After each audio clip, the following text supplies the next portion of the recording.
How to use the Night Low Predict feature in your daily diabetes management. You'll find this feature on the home screen of the mySugr app. It appears under the graph from 9 p.m. until 2 a.m. to show your risk of low glucose for the next 7 hours.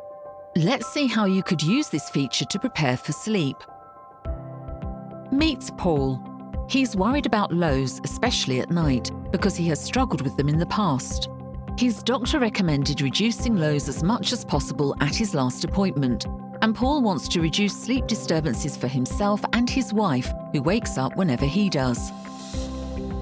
Before Paul goes to sleep, he usually checks his glucose and injects basal insulin. Tonight he receives a Night Low Predict notification from the mySugr app at 10 p.m. It shows that he has a high risk of low glucose during the first half of the night, between 10 p.m. and 1:30 a.m. Taking the right action now could help prevent the low before it happens, or reduce its length and depth.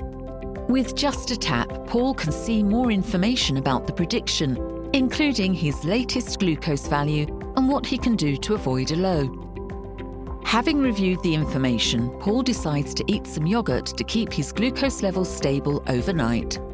This should help him to avoid the predicted low.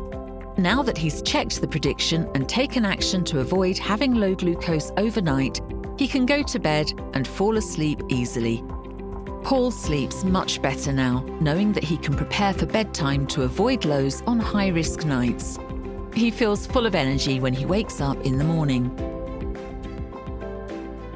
You can find information about what to consider when using the predictions, including situations when they might be less reliable or unavailable, in the CGM Learning Centre. Thank you for choosing the Accu-Chek SmartGuide CGM solution.